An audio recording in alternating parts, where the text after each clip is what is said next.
Speedy trial 3 महीने के अंदर घोषणा करिए कि मैं सजा दूंगा और इस परिवार को 20 लाख रुपया दीजिए। मैं आया हूं आतंक को मिटाने, मैं आया हूं उस हर हाथ को रोकने जो गरीबों के तरफ, जिसकी हाथ से बंदूक की गोली निकलती है, जो डर का कारण बना हुआ है।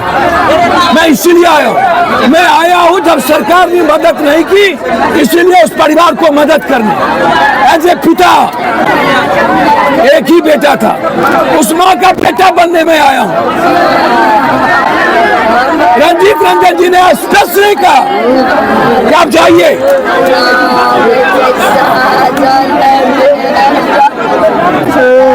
हम और रंजीत रंजन दोनों पूरे परिवार के साथ खड़े हैं। एक एक कांग्रेस वर्कर खड़ा है, हमारे नेता राहुल गांधी जी खड़े हैं, इसीलिए हम यहाँ हैं। ये मेरी जमीन है, ये मेरी माँ है, ये मेरी मिट्टी है। हर संकट में बेटे की तरह मैं यहाँ रहा हूँ। आजाद हिंदुस्तान के बाद आज भी दबंग लोगों का कहर जारी है।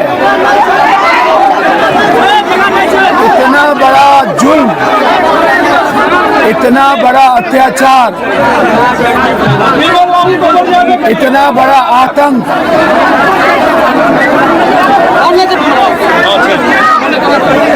क्या है? ये गुंडा राज या महाजंगल राज? हर दिन गरीबों पर आतंक, हर दिन व्यापारियों का पलायन, उधार नहीं देने पर 3 गोली, एक ही बेटा, मंत्री का संरक्षण प्राप्त हो, वो किनके साथ दबंग लोग यहाँ पर हैं? जाति के आईने से हम हत्या को नहीं देख सकते। हत्यारा होता है, कोई जाति नहीं हो सकती, कोई धर्म मजहब नहीं हो सकता। गरीब गरीब होता है, आतंक आतंक होता है, बलात्कार बलात्कार होता है।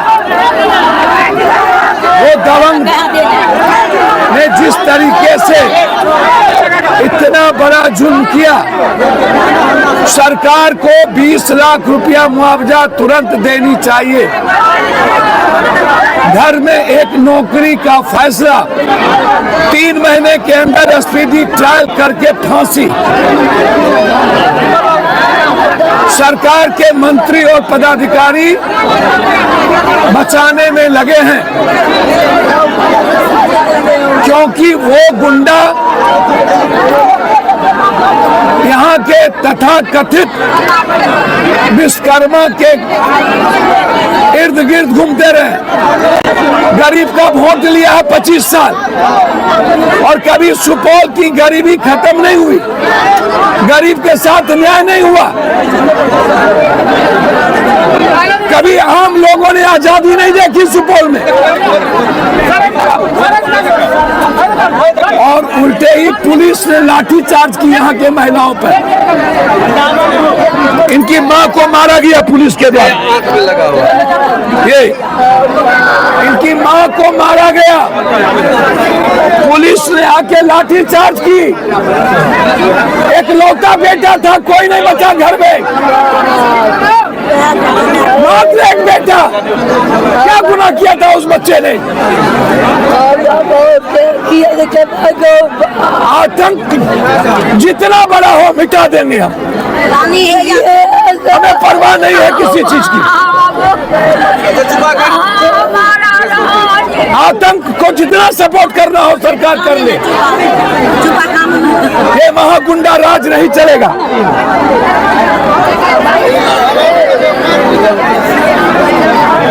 जितने इस परिवार को, इनकी मां का इलाज पप्पू यादव के तरफ से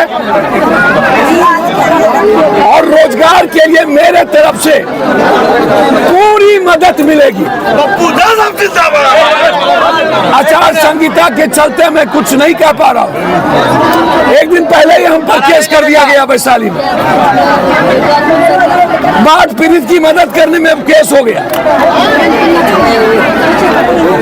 मैं उतनी मदद कर चुका जितने में ये परिवार अच्छा से जी सके,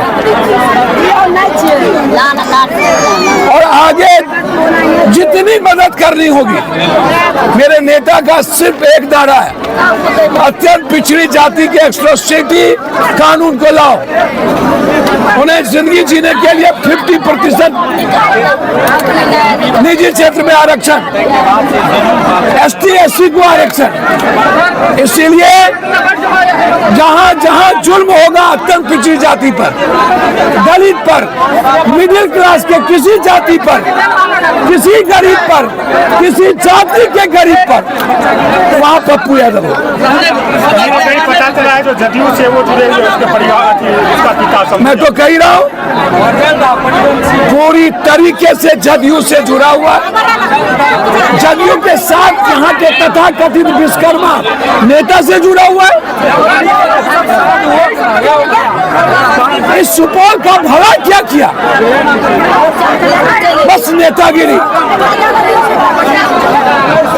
मैं आया हूं, जब तक न्याय नहीं मिलेगा तब तक चैन से नहीं बैठूंगा।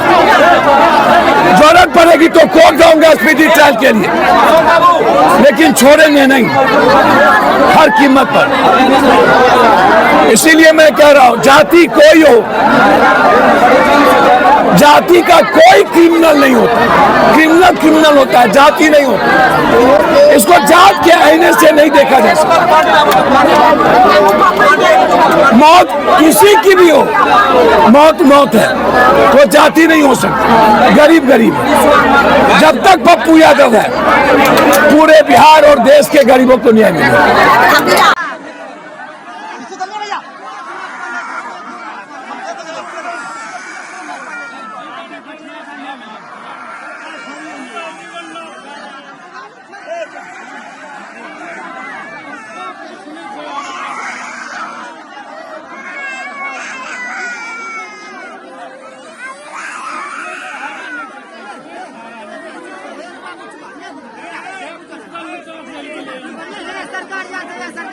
की गिरफ्तारी हो गई तो 20 लाख रुपया दे देते। क्या ये आतंक पैदा करने दिया जाए? ये राजनीति है। जब यहाँ पर एक एक कटाव होते हैं तो 9 हम ही देते हैं, वो भी राजनीति है। बाढ़ आता है तो पैसा हम ही देते हैं, वो भी राजनीति है। इसके पहले जितने मर्डर हुए मदद हम ही ने की, वो भी राजनीति है। कहाँ गए आज तक विजेंद्र यादव? मैं चैलेंज करता हूं विजेंद्र जी को, कब गए वो किसी बाढ़ पीड़ित के घर में? कब उसने मदद की किसी गरीब आदमी की? ये तो बताइए, हमें बताते हैं वो।